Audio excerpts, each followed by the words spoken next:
So, decided to go ahead and go through with this, I don't know, podcast, channel, I don't know what kids call it nowadays.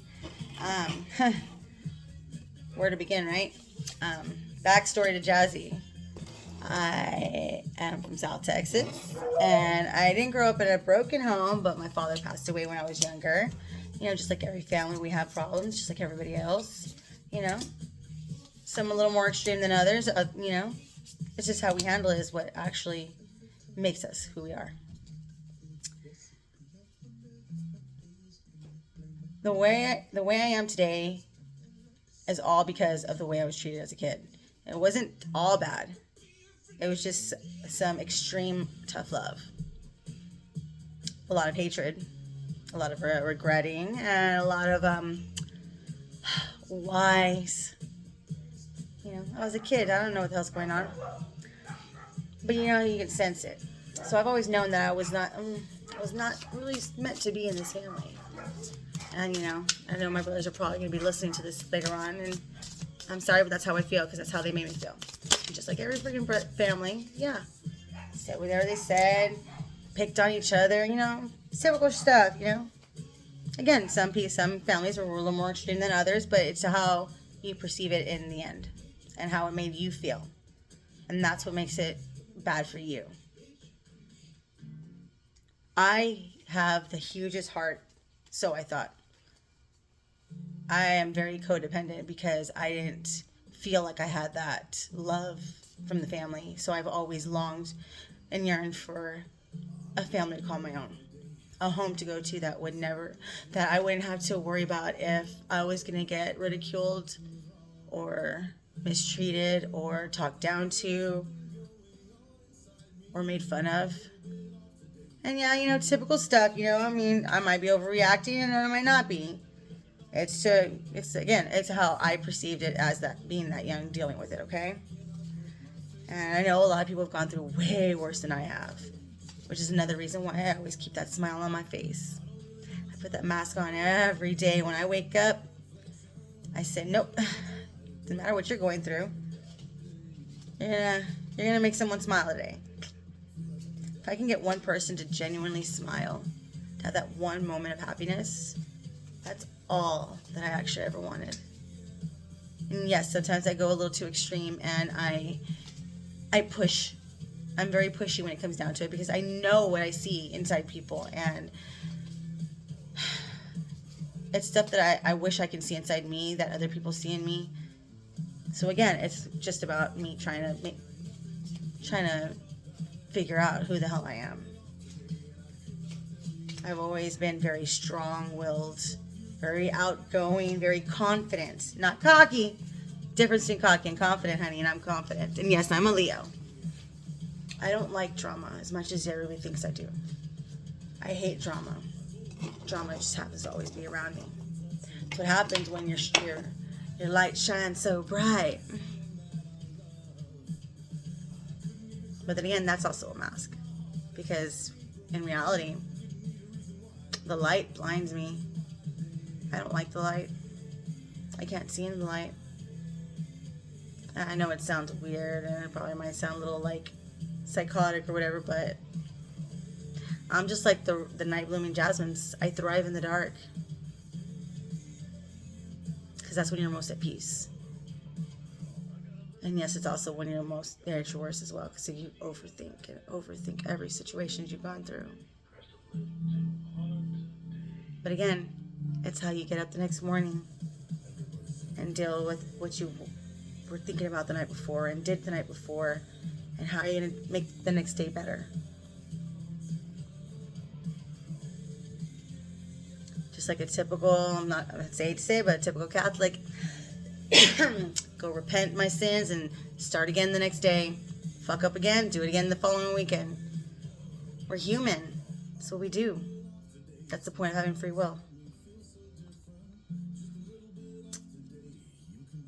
I was considered a very troubled child. I had daddy issues because I lost my father at such a young age. But the way I see it, it's like I didn't know who he was. I didn't know what a father was. So, I mean, how could I have daddy issues? But I will tell you, I had mommy issues. And she knows it. We do not get along. We will, in moderation, as long as we're not under the same roof for too long. And yes, she has been there as a mother to me. Very, very motherly in her own way. And others might perceive it as still not being good. But you know what? She's doing the best she can with what she knows. And that's all you can ask for. She's still my mama. She still held me for 9 months. Still threw me out. Well, actually, I ran out. I went, whoo, out of her. That's another story. I don't hate my family or the people that were in my life growing up for the way they treated me, or the way I thought they treated me, the way I saw it in my own head, the way I perceived it. Because if it wasn't for that, and for me to be the dramatic, freaking spoiled brat, like my brother would say that I was, then I wouldn't be who I am today, which is the person that is literally at the very end. I'm always okay. I always come back. Always. I always have a job. I always work. I work my tail off. At one point, I was working 4 jobs and going to school. And then everything just went downhill from there. Because as soon as I got my cosmetology license, because that's when I said, screw it, I'm not doing this no more. It's time for me to do for me now. I left my high school sweetheart after so many years of us being together and living together. I left him in my early 20s because he didn't want to grow up yet, or that he couldn't grow up, basically. He had to stay there and help take care of his mom and his brothers for his mom, because, she was going through her hard times. We all were. But I told him, when are we going to start our life? And to this day, I resented him for not choosing me, which is selfish.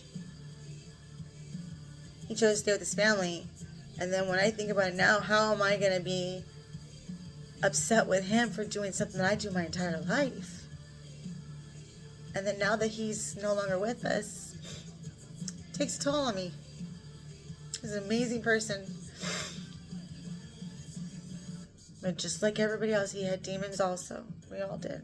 And at the same time, we were both dealing with our own personal demons, and I didn't want him to be around me about that. And I'm sure, and I know that's why he wanted me around me often, but I just couldn't. I couldn't let him see me like that. I couldn't let him see me vulnerable. I couldn't let him see me actually see me, actually. And then I find out that he's gone.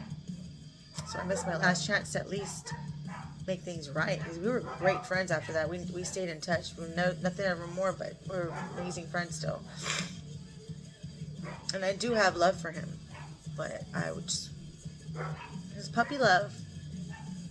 My first real boyfriend, first man that I just let go and just been being myself. So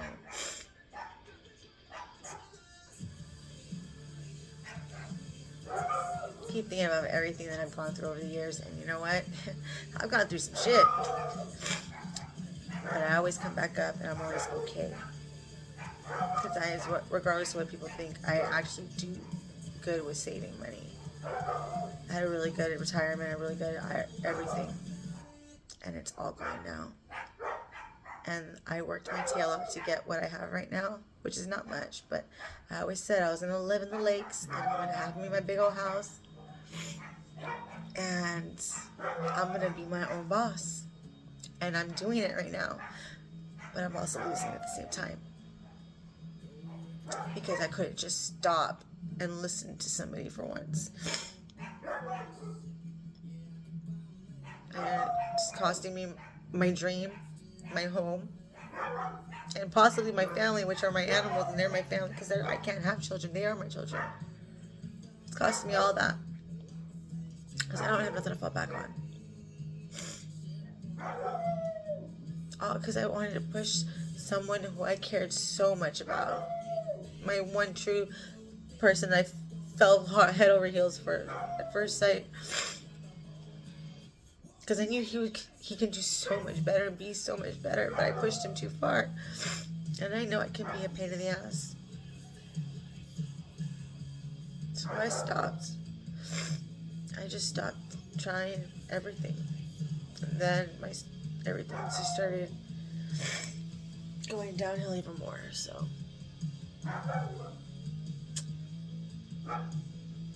Sucks.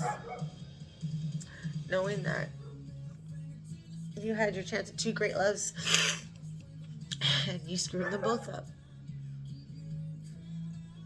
That weighs very heavy on someone's heart.